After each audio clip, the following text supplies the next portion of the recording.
Sabi nga nila, may mga tao raw na parang kandilang nakalagay sa altar. Tahimik, simple, pero kapag natanaw mo, bigla kang magdadasal na sana sa'yo lang siya magliwanag. At minsan hindi mo alam kung swerte ba o sumpa na sa unang titig pa lang, siya na agad ang dalangin ng puso mo. Ako si Bon, 26, freelance photographer sa mga kasal, binyag at kung minsan, debut. Hindi man ako religious pero halos araw-araw akong nasa simbahan. Hindi para magdasal kundi para kumuha ng magagandang kuha ng altar, ng ilaw, ng damdamin ng mga ikinakasal. At doon ko unang nakita si Rex. Hindi naman siya groom, hindi rin pare. Technician siya sa simbahan. Yung tahimik na lalaki na inaayos ang ilaw sa altar, nag-a-adjust ng mga spotlight, nagsisindi ng kandila at minsan nagtitimpla ng kape sa likod para sa mga choir na puyat. Pero Diyos ko, nung una ko siyang makita, akala ko talaga kasama siya sa decor. Ang linis niya tingnan, simple yung shirt, faded jeans, pero yung ngiti niya, para siyang dimmer light na dahan-dahang tumataas hanggang sa bigla kang mabubulaga. Dahil ang gwapo niya pala. Hindi ko rin maintindihan kung bakit parang ang dali niyang ngumiti sa akin kahit hindi pa kami nagkakakilala. At ang unang araw na magkakilala kami, nag-shoot ako ng engagement pictorial, nagtungo ako sa likod para mag-break. Naabutan ko siya nagtitimpla ng kape. "Kuya Bon, gusto mo?" Tanong niya sabay abot ng paper cup. Napakunot noo ako. Wait. Paano mo nalaman yung pangalan ko?"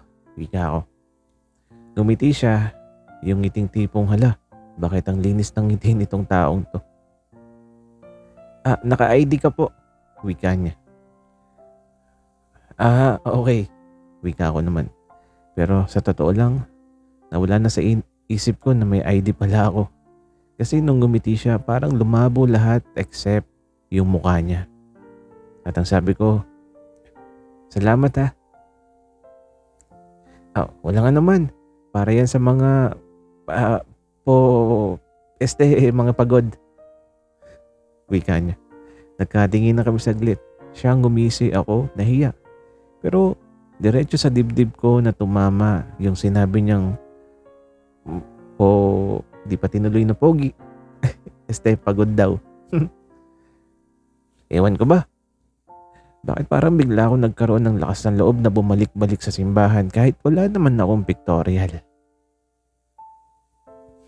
Ilang araw lumipas, pagbalik ko, may maliit na bagay na nakapatong sa altar.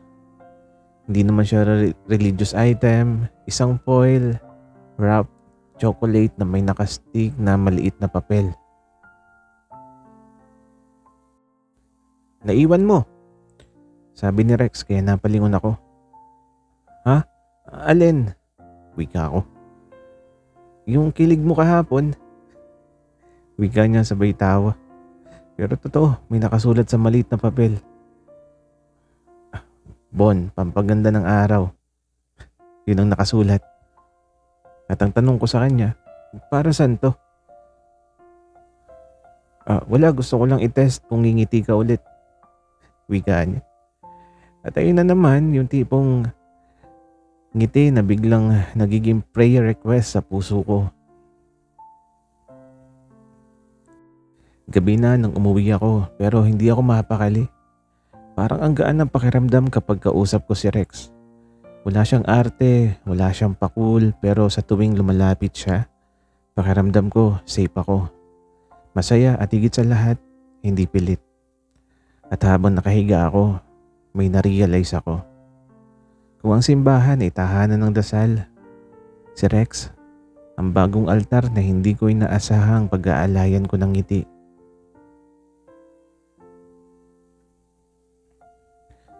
Pagkatapos ng unang pagtatagpo namin ni Rex, hindi ko maiwasan na balikan ang simbahan kahit walang pictorial na kukunan. May kakaibang init sa puso ko tuwing makikita ko siya. At hindi ko maintindihan. Parang may gravity na hinahatak ako papunta sa kanya. Isang hapon habang inaayos niya ang mga kandila sa altar, nagulat siya nang makita akong nakatitig sa kanya habang nagbabalik ng tripod. "Bon, ang bilis mo naman," sabi niya sabay ngiti. Kasi parang may artistic shot lang eh." Sabi ko na medyo panatag at medyo sablay. "Artistic?" tanong niya. Tapos tinignan yung camera ko. At ang sabi pa niya, "Sige, pakita mo sa akin." Habang pinapakita ko yung kuha ko, nakatingin siya sa screen at bigla siyang ngumiti. "Ang ganda ng kuha mo. Pero mas maganda kapag kasama mo ako," wika niya. Nahulog ang bibig ko sa isang half smile at hindi ko maalala kung tama o mali yun. Basta ang alam ko, kumaba ang tibok ng puso ko. Pagkatapos ng shoot, naglakad kami sa labas. Tahimik lang kami, sabay tinitingnan ng araw na nagsisimulang lumubog. "Bon, nakakatawa no? Parang bawat araw may ibang kulay yung liwanag sa altar," sabi niya. Parang tayo," sabi ko sabay ngiti. Ngumiti siya ng malapad at may konting kilabot sa katawan ko. At ang sabi niya, "Oo Bon, parang tayo pero mas maganda kapag magkasama sa parehong frame." Di ko alam kung paano pero yung sinabi niya, hindi lang basta linya sa salita. Parang may secret meaning na siya lang yung nakakaintindi at ako lang ang napapansin. Bago kami umalis, iniabot niya sa akin yung maliit na notebook. "Para sa'yo yan. Isulat mo kung ano yung gusto mong kuhaan sa simbahan para next na shoot, prepared tayo," wika niya. "Oh, wow. Salamat Rex," sabi ko. At eto masaya ako. At eto ngumiti ako habang hawak yung notebook at naramdaman kong may kakaibang kaba na parang bawat pahina ay pwede naming punuin ng kwento. At baka unti-unti ang kwento naming dalawa ang magbukas. Lumipas ang ilang linggo, palaging may dahilan para bumalik sa simbahan. Palaging may dahilan para makipagkwentuhan kay Rex. Palaging may dahilan para ngumiti nang hindi ko alam kung bakit. At sa bawat araw na lumilipas, may maliit na init na lumalalim sa dibdib ko. Init na hindi lang mula sa araw, hindi lang mula sa kandila, kundi mula sa kanya. May mga puso na parang kandilang nakatayo sa altar. Matagal mo silang nakikita ngunit hindi mo alam kung kailan mo sila hahawakan ng buong tapang. At minsan kailangan mo lang ang isang maliit na apoy para magliyab ang buong damdamin. Ang mga linggo naming palagi ang pagkikita sa simbahan ay naging routine na, ngunit para sa akin, hindi ito ordinaryong routine. Hindi na to simpleng shoot o ayos ng kandila. May nangyayari sa akin sa tuwing nakikita ko si Rex. Parang bawat ngiti niya, bawat simpleng pagtingin, bawat maliit na biro, tinutokso yung puso ko at pinapaalala sa akin na may nararamdaman akong hindi ko may tanggi. Ngunit paano mo sasabihin sa taong matagal mo nang nakikilala na ang tanging iniisip mo ay siya na? Isang araw nag-volunteer kami para sa photo coverage ng simbahan sa isang maliit na convention ng mga photographers. Magkahawak yung mga kamay namin habang inaayos yung lighting equipment. Bon, ang ganda ng lightning sa tabi mo. Sabi niya, halatang may halong biro at totoo. Hindi ko mapigilan yung sarili ko. Rex, may gusto akong sabihin sa iyo eh. At ito huminto ako. Napatingin ako sa kanya at napansin kong nakatingin din siya sa akin, malalim at tahimik. Huminga ako ng malalim at ang sabi niya, gusto kong malaman mo na mahal na kita. Tahimik na pabuntong hininga siya tapos ngumiti. Ngumiti siya ng buong puso. Bon, alam mo bang matagal ko lang hinihintay yan. Nasabihin mo yan. Hindi ko alam kung paano pero yung puso ko, ang puso namin, parang sabay na tumalon sa saya. Biglang ang buong simbahan ay tila na puno ng liwanag, hindi lang mula sa mga kandila, kundi mula sa kanya, mula sa amin. Matapos ang confession, hindi kami agad nagbiro o nagsalita. Tahimik lang kami. Nagkatinginan, parang nagbabasa ng damdamin ng isa't isa. Dahan-dahan lumapit siya. Hawak yung kamay ko at inabot yung kanyang noo sa noo ko. Bon, pwede ba? Tanong niya na halos pabulong.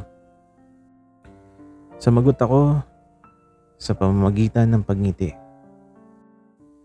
At doon unang beses na naglapat yung labi namin.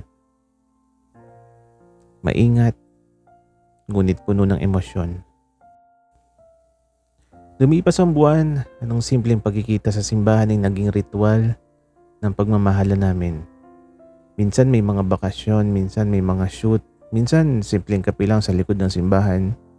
Ngunit laging may kilig, laging may saya, laging may maliit na altar ng puso na para sa amin lang. Hindi ko akalain na ang simpleng liwanag ng altar ay magiging simula ng liwanag ng puso ko. At sa liwanag na yon, natutunan ko na minsan kailangan mo lang huminga ng malalim at umamin para ang puso mong natatakot magliyab sa tamang tao. May mga damdaming dumarating sa iyo nang hindi mo inaasahan. Parang araw sa umaga, dahan-dahan pero tiyak. Pinapawi ang gabi ng pangungulila. Pagkatapos ng aming pag-amin, iba na yung bawat pagbisita ko sa simbahan. Hindi lang kami magkasama dahil sa trabaho o pictorial. Ngayon kami na rin. Ang saya, para bang may lihim na playground sa likod ng altar na ginawa lang para sa amin. Isang hapon habang nagre-rearrange kami ng kandila sa likod, napagtripan namin ng isang maliit na laro. Bon, kung manalo ka dapat ikaw yung pipili kung saan natin kukunan ng photos next. Sabi niya na may ngiti. Okay, kung ikaw naman ang manalo, tanong ko. Ikaw yung pipiliin ko. Wika niya. At ito, natawa kami ng sabay, simple lang pero yung kilig, umaapaw. At habang naglalaro, hindi ko maiwasang mapansin kung gaano siya kabilis tumawa at kung paano yung mga mata niya ay parang kumikislap sa tuwing may biro ako.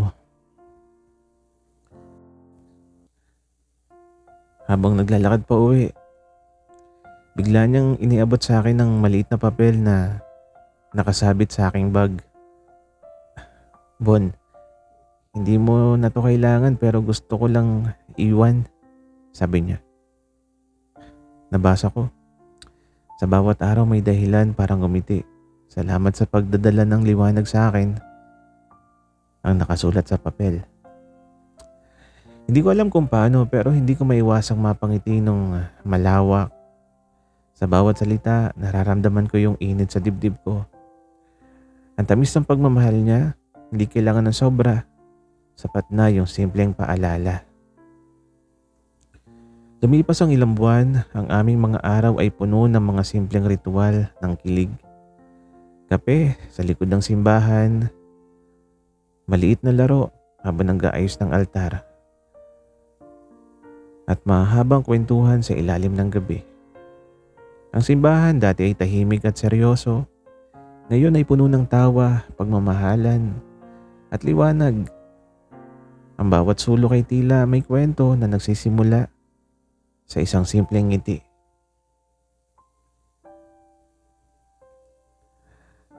Ang tunay na pagmamahal ay parang kandila sa altar. Minsan maliit, tahimik. Ngunit kahit gaano man kaliit, kayang pasiglahin ng buong silid. Makalipas ang ilang buwan, ang relasyon namin ni Rex ay mas naging matibay. Hindi na kami basta magkakilala sa simbahan. Ngayon, kami na. Kami lang na sa bawat tawa, bawat kilig, sa bawat tahimik na sandali. Isang Sabado ng hapon, naglalakad kami sa parke malapit sa simbahan. Walang kamera, walang trabaho, simpleng lakad lang, hawak kamay, tinitignan ang bawat bulaklak at puno. Bon, alam mo ba, kahit simple lang yung araw natin ngayon, masaya ako. Sabi niya na nakatingin sa akin. Rex, masaya rin ako eh. Parang ang ganda ng mundo kapag kasama ka. Wika ako naman. Tumawa siya at tumalik sa aking noo. Simple lang ngunit ramdam ko yung init ng puso niya. Parang maliit na altar na tanging kami lang ang nakakaalam. Hindi inaasahan, may dala siyang maliit na box. Binuksan ko at nakita ko yung isang keychain ng simbahan. May maliit na kandila sa loob. Para sa'yo, para maalala mo lagi na kahit saan ka man, may liwanag na naghihintay sa'yo, sabi niya.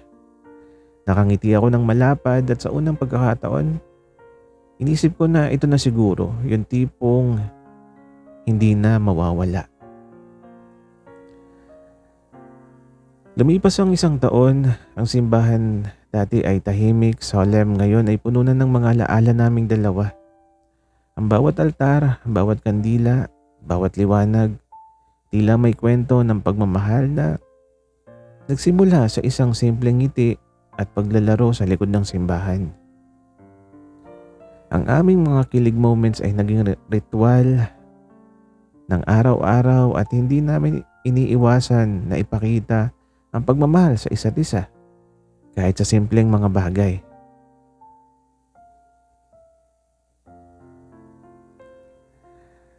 Ang pagmamahal namin ni Rex ay hindi kailangan na maging komplikado. Simple lang, malinis at puno ng liwanag. Parang altar na tahimik, ngunit naglalagablab ang damdamin.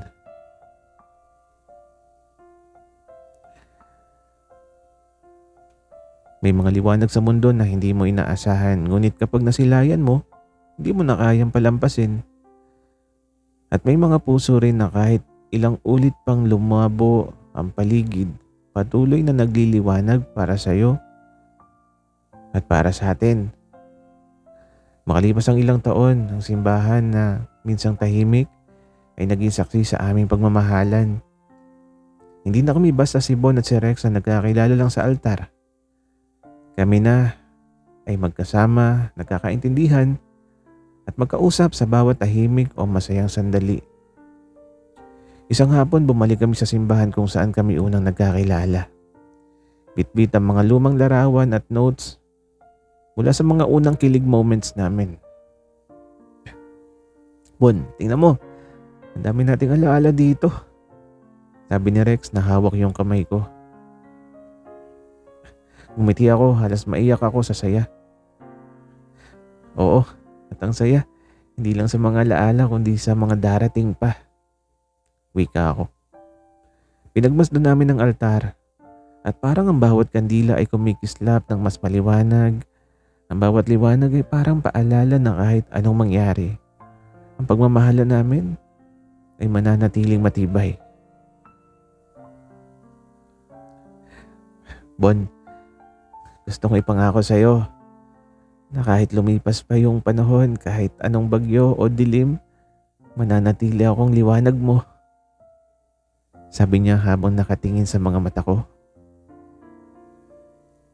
At ang sagot ko habang hawak ko pa rin yung kamay niya.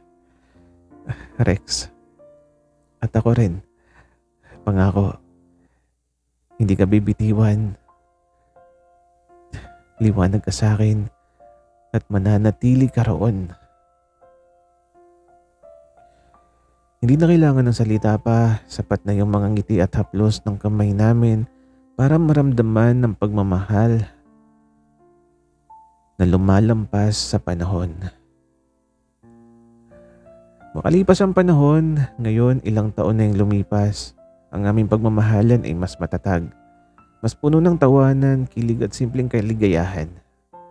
Ang simbahan ay hindi lang lugar ng debosyon, kundi lugar ng kwento namin. Ng liwanag na hindi kailanman mamamatay. At sa bawat pagtingin ko kay Rex, nararamdaman ko pa rin yung unang kilig. Parang unang araw naming magkita. Sa altar ng simbahan natutunan ko ang kahulugan ng pagmamahal. Hindi ito kailangang komplikado, hindi ito kailangang malaki. Ang mahalaga, ang tunay na liwanag ng puso ay nariyan kapag handa ka ng magmahal at ipakita yung damdamin mo sa taong tama. At sa liwanag na yon, natagpuan ko si Rex. At natagpuan niya rin ako. Sana'y nagustuhan niyo ang aming kwento. Maraming salamat sa inyong pakikinig.